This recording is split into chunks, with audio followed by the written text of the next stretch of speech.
Gente, Patrícia aqui, né? Estou falando de Recife, em Pernambuco, Brasil. Hoje é uma sexta-feira, dia 23 de maio. E por que é que eu estou localizando isso? Porque a gente entra aí nessa terra do virtual, né? Se é que a gente pode chamar de terra, e a gente fica depois sem referências em relação ao que é que a gente tem, quando foi que a gente disse isso, quando foi que a gente se posicionou. E faz tempo que eu estou querendo vir aqui conversar sobre algumas coisas que têm me futucado, né? E eu não me posicionei nisso ainda por não ter me organizado, e também algumas reflexões. Eu sou editora, né? Tem a Pod Estrelas, editora, tem a livraria Pod Estrelas, e talvez isso misturasse um pouco, mas essa editora, essa livreira, a escritora, são papéis, são funções que eu desempenho no meu viver. E eu queria muito ter um lugar em que eu pudesse falar sobre o que eu acredito, como é que eu vejo a vida, né? Eu estou com 62 anos, vou fazer 63 esse ano, e testemunhei, digamos, um mundo que sofreu muitas transformações. Minha filha tem avós já idosos, né, do meu primeiro casamento, e ela uma vez comentou que o avô, né, meu sogro, continua sendo sogro, apesar de ser ex-marido, na legislação brasileira não tem ex-sogro, tinha dito que ele tinha testemunhado quase um século de transformações, e que esse mundo que existe hoje era quase como se não fosse o mundo que ele reconhecia. Então, para mim, já nos 60, tem causado esse estranhamento, sabe? E eu queria falar um pouco, essa é a primeira, eu estou querendo fazer vídeos que simulem uma das coisas que eu mais gosto de fazer, que é sentar numa mesa, tomar café. Estou no Nordeste brasileiro, né? Então, comer um cuscuz, uma tapioca, um pão francês com manteiga. E aí, a delícia disso tudo não são só os alimentos, são as trocas e as conversas.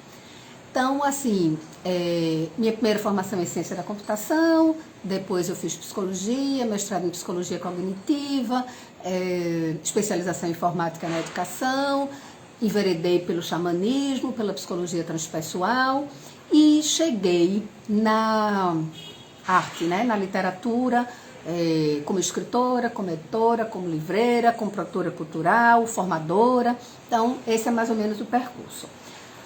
E agora eu estou fazendo um doutorado no CIM, lá no Centro de Informática da Universidade Federal de Pernambuco, e o que eu me propus a investigar seriam as ferramentas de inteligência artificial, digamos assim, os algoritmos, e as suas impossibilidades no processo criativo. E tem me assustado um pouco, assim, como dentro de um programa de pesquisa de ciência, né, a gente tem tido uma visão tão recortada, sabe? Então, é tão tecnológica. Então, por exemplo, se você estava numa discussão aí, realmente a educação está precisando de uma reformulação, tal, a gente ainda tem um modelo de muito tempo, hoje a gente já tem outros conhecimentos que permitiriam o ensino-aprendizagem de uma forma diferente, e aí a solução é o quê? A gente colocar um robô, que aí as crianças se sentem atraídas e podem aprender mais, tem uma questão de um interesse, de uma troca maior, e elas se sentem atraídas por um robô que já é mais do ambiente delas. E aí eu fiquei pensando, é verdade, o robô é uma coisa que vai chamar a atenção das crianças, porque é uma coisa que não é tão comum numa sala de aula. Mas numa sala de aula da cidade, se a gente colocasse uma galinha, né, será que também não atrairia a atenção das crianças? Então, por que um robô? Por que se entende como possível solução para um processo de ensino-aprendizagem um artefato tecnológico? Acho que isso é uma questão. Aí outra questão que eu vi, os idosos estão muito sozinhos. E aí foi na época que tinha um ator, eu acho que faleceu, um famoso, e só descobriram depois, ele e a esposa e tal, numa casa pelo isolamento. É ótimo, então a gente bota um robô, aí a gente pode botar um robozinho com a carinha de foca, ou de um animal, que aí o idoso faz companhia ao idoso. As bonecas, entre aspas, né, para simular relacionamento. Agora esses bebês que são bonecos também para trazer isso. Então, assim, para simular um relacionamento de uma mãe com um boneco. Então, assim, para mim é para o mundo que eu quero descer, sabe? E eu vi um videozinho curto de um Pedro, eu não sei qual é o Instagram dele, assim, mas ele é um baiano que tem um sotaque lindo. E ele dizendo, minha gente, se vocês conhecem alguém que está fazendo medicina, pelo amor de Deus, peçam para fazer psiquiatria, porque está todo mundo doido. Então, assim, as estatísticas mostram que os transtornos de saúde mental são maiores hoje do que os de acidente cardiovascular, de AVC e etc.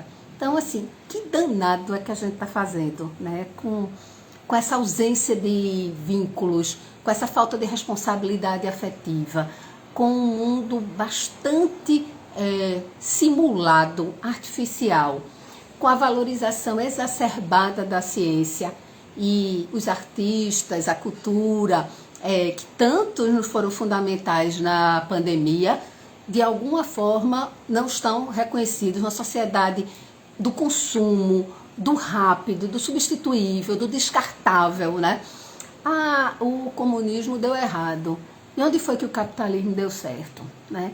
Que mundo é esse que tudo é utilitário, né? Os vínculos são frágeis, as relações são frágeis e um vazio imenso dentro. Então, assim, essas máscaras que a gente está usando para simular uma realização, uma ação no mundo, escondem muitas vezes uma solidão, uma necessidade de vínculo. E como a gente saiu, como é que eu digo, construindo narrativas que aparentemente substituem, simulam isso, vai fingindo que deu certo. Então, assim, as estruturas políticas, as fake news, os relacionamentos em sites, tudo isso é assim, tudo bem, eu vou até aqui, não gostei, desligo. Não gostei, desligo. A gente não vincula com as responsabilidades de um relacionamento, de uma ação criativa genuína. A arte não brota assim do nada, né? E a ciência, do jeito que eu estou encontrando, viu, gente, na academia, ela meio que recorta para a razão e para a objetividade. Exatamente separando, né, essa outra parte, que é a dos afetos, da criatividade, da arte, do que não é certo, que a gente não sabe exatamente o destino, da entrega, das experiências, das vivências. Então, assim, e aí eu realmente estou a velhinha, né, lá no doutorado, eu sempre pontuo, lá vem a velhinha fazer análise crítica, e aconteceu uma coisa muito engraçada da última vez, que minha internet caiu, e houve uma apresentação e eu não fiz nenhuma intervenção, e aí depois quando chegou a mensagem, gente, minha internet caiu, o pessoal comentou assim, eita, ainda bem que foi por isso, que a gente estava tudo se perguntando, porque era que Patrícia não tinha feito nenhuma abordagem, né?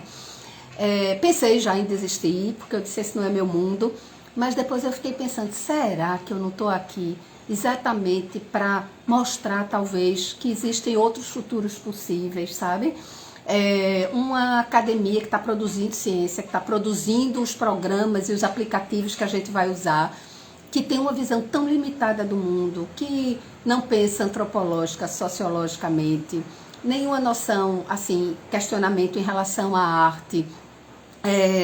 Por exemplo, o que Krenak tem a dizer, o que Nego Bispo tem a dizer, toda a nossa referência é uma referência eurocêntrica, ocidental, sabe? Que mundos outros possíveis, que culturas outras existem, que outras formas de viver, de ser, de estar no mundo, de construir outros futuros possíveis. Então, assim, é muita pergunta, resposta quase nenhuma, uma tuia de interrogação, mas eu estou gostando de ser essa velhinha que está na academia questionando a ciência pura, sabe? Já tenho dificuldade de ler em inglês, né? Acho extremamente esquisito todas as referências serem artigos em inglês. Ninguém mais lê o autor, a gente lê os últimos artigos publicados. Então, o autor, que eu digo, os teóricos, como é que se fala de aprendizagem sem citar Piaget, Vygotsky, Freud, Brunner, Vallon, tantas outras coisas, ensinam aprendizagem, se citar Paulo Freire, né? Não é nem citar, é beber a fonte e construir outras possibilidades.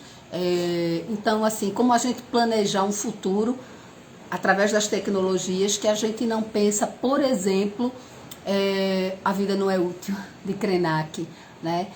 Como não considerar burnout na sociedade do cansaço. Então, assim, estou bem preocupada com essa fragmentação das pesquisas dentro da academia e dessa falta de uma visão mais ampliada, dialogando com outras áreas de saber, sabe? Eu acho que eu queria muito começar a conversa dentro dessa perspectiva. E aí estou me superando, no sentido de ser a velhinha chata que está perguntando essas coisas, trazendo esses questionamentos para uma turma que entende muito de computação, né? Que entende muito de tecnologia, de algoritmo, fazem aplicativos incríveis, mas que, pela idade, pela experiência e pela forma como se faz ciência no mundo ocidental, eu acho que tem deixado de lado questões que me são caras, sabe? E como eu pretendo discutir dentro do doutorado, né? As possibilidades, na verdade eu chamo de impossibilidades, de algoritmos de inteligência artificial, realmente, mesmo as generativas, realmente criarem, né, arte. Eu quero muito trazer, sabe, essa discussão, atravessado pelo inconsciente, Freud, qual é o pulo do gato que uma obra brota de um artista, a subjetividade humana. E comprei até um livro que se chama Gozai por Nós, essa subjetividade artificial que está sendo criada.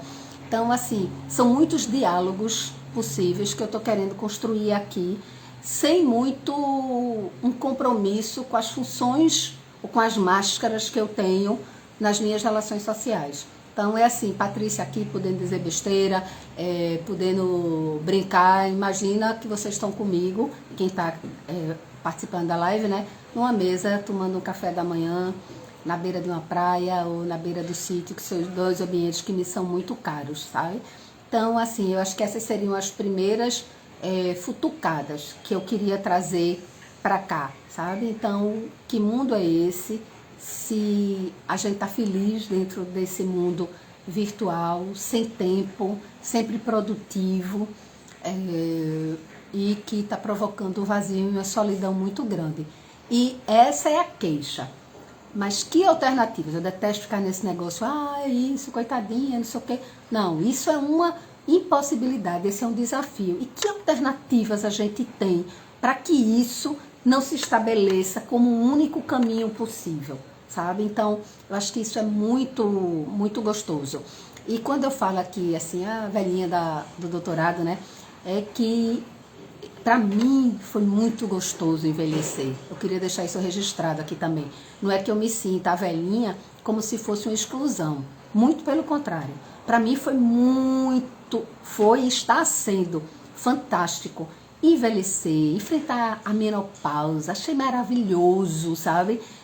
Ter esse sangue que eu dava ao mundo de repente para mim, esse útero que me acolheu. Eu fiquei grávida 6 vezes, eu tenho 3 filhos, 3 gravidez não chegaram até o final, mas assim, isso é fantástico, sabe? E perceber as rugas, estou olhando aqui agora as rugas no pescoço, as rugas aqui, ainda não tenho cabelo branco, mas quando tiver, não vou pintar. Eu acho que o meu corpo, fazendo parte da teia da vida, ele conta a história do que eu vivi, sabe? O meu útero conta as gravidezes que eu tive. O coração conta as dores e alegrias que eu tive. E eu acho isso fantástico.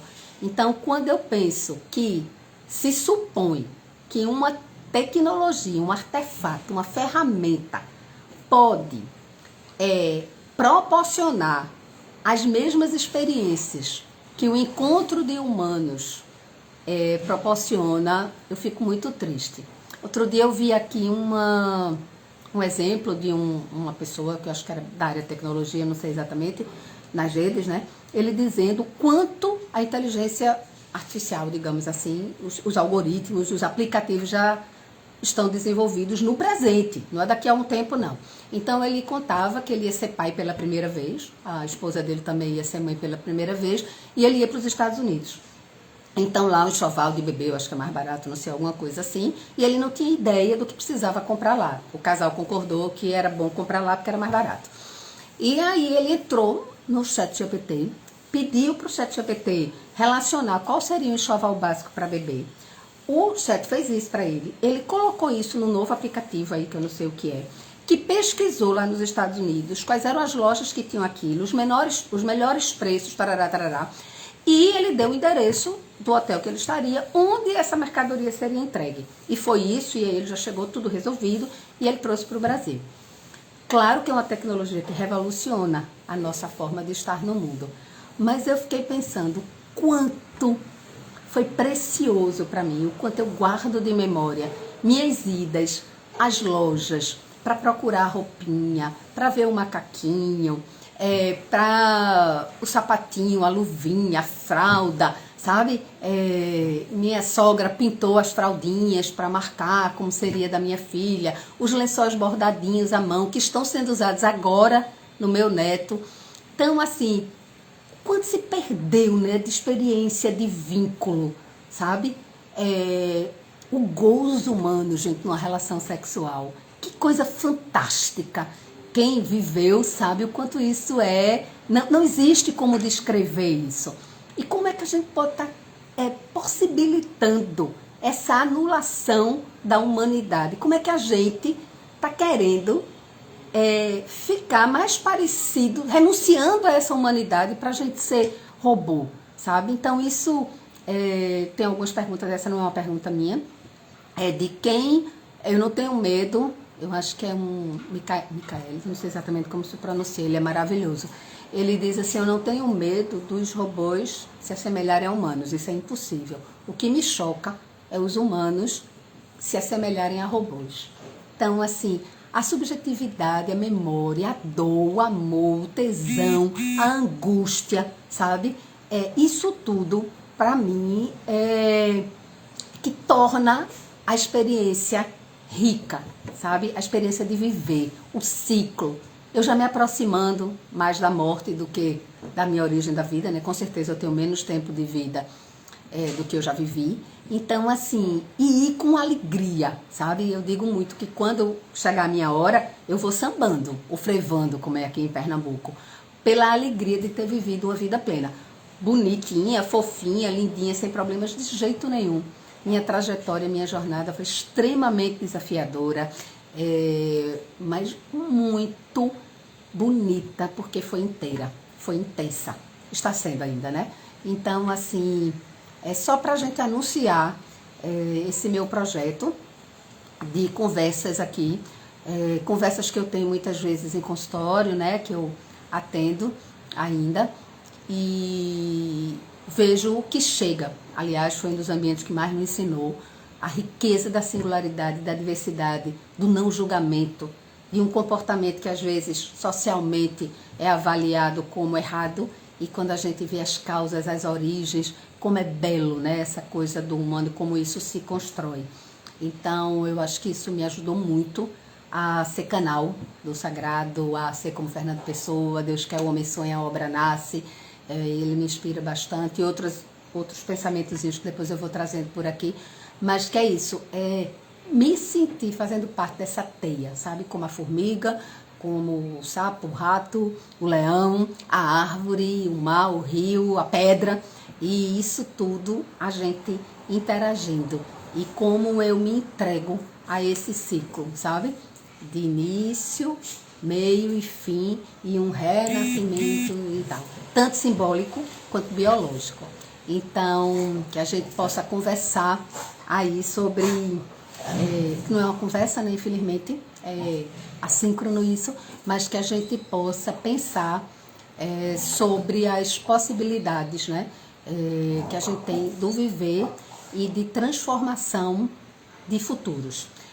Ontem saiu essa história de uma PL lá em relação à questão ambiental no Brasil, e como é isso, se vê o resultado prático, econômico, e não as consequências, né, de que cada ação nossa, nessa interação com a teia da vida, traz consequências. E essa responsabilidade nossa.